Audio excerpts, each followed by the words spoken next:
It's check day. Hard-earned money from your hard work. Hi, I'm Alea Xiao. I'm a former crewing officer sa shipping company ng mga seaman. At the same time, former OFW din po.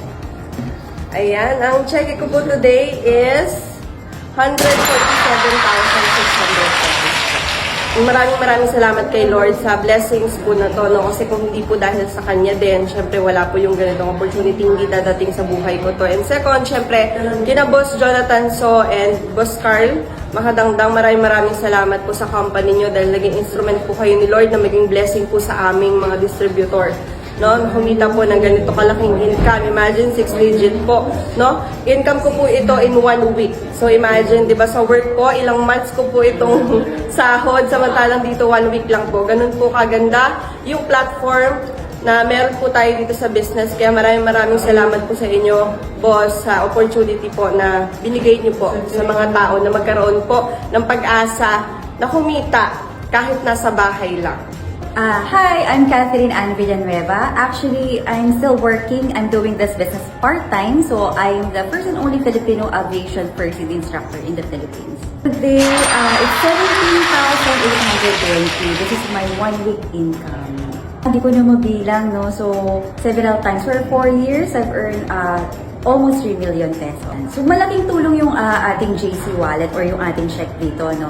So, bilang solo parent of 4, so napakahirap magtaguyod ng mga anak. So, ito napakalaking bagay. And so, sa mga naghahanap ng mga extra income, yan, additional business or work, so pwedeng-pwede kayo dito. Hi, I'm Sherry Rose Estebal. Currently, I'm working as crew coordinator sa isang shipping agency.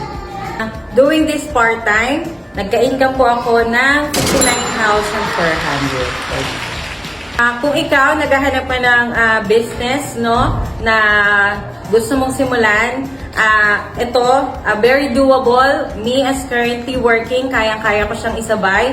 So, simulan mo na. Hi, my name is Lester Cruz. Dati po akong appliance promodizer. So, ito po yung kinita ko ng in just 1 week. Ayan po, as you can see, 98,839 pesos.